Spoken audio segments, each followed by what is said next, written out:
are probably going to be really nice on her. There we go. Was she putting her hand up or something? The heck? Okay, caught in 4K. Did it just say caught in 4K? It just said caught in 4K in the top right corner. What the heck?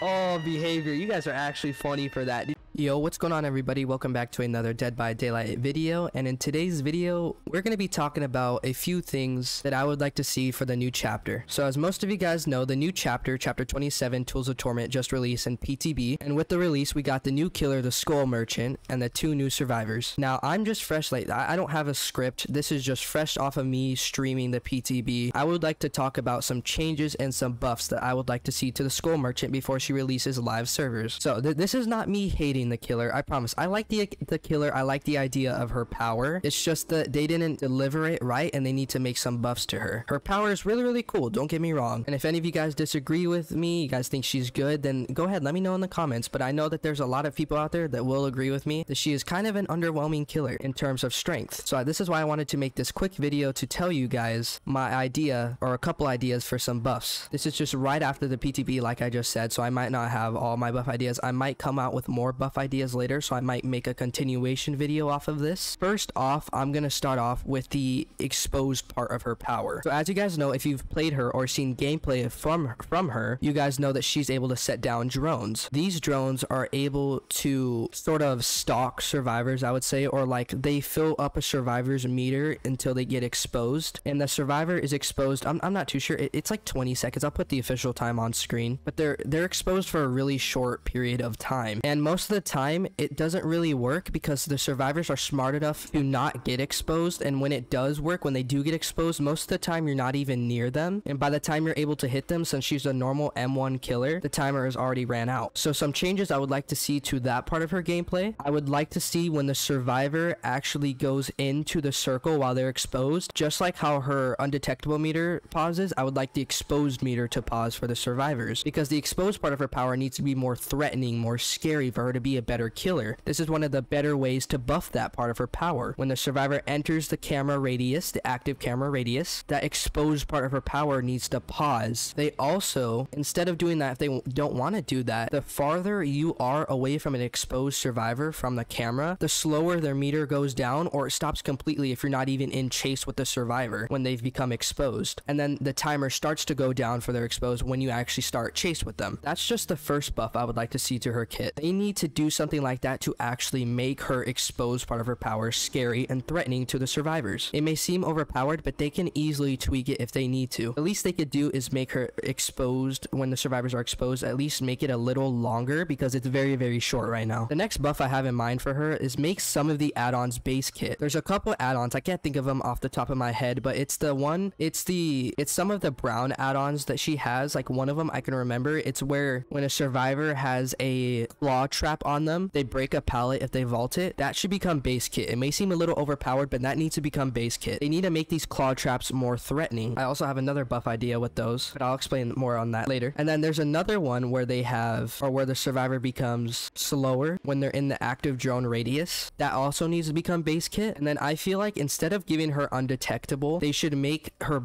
green add-on base kit, where the survivors become oblivious while they're in the drone's active camera radius. A third buff idea I have for her is with her wrist blades. This is optional. They don't have to do this, but they could give her some sort of lunge ability with her wrist blades, just like they have with Demo Shred. It could be something like that. They don't have to do that though, because that might be a little too overpowered. But giving her something like that, like those wrist blades don't do anything. They're just there for the M1. I feel like she should have some sort of lunge attack with those wrist blades, but I don't know. That one's just me. And the fourth buff idea that I have for her is that those claw traps, I'm coming back to those claw traps like I said earlier. The claw traps, she should have an add-on or add something to her base kit where those are more threatening. Yes, you can track the survivors, but those aren't useful most of the time. You can get value out of them, don't get me wrong, but it would be even better if you have an add-on and replace one of her iridescent add-ons and allow her to detonate those. If they fail a skill check on trying to get those off, allow her to detonate it, injure the survivor. If the survivor is working on a generator healing another survivor for too long, allow you to be able to detonate it, or it automatically injures that survivor.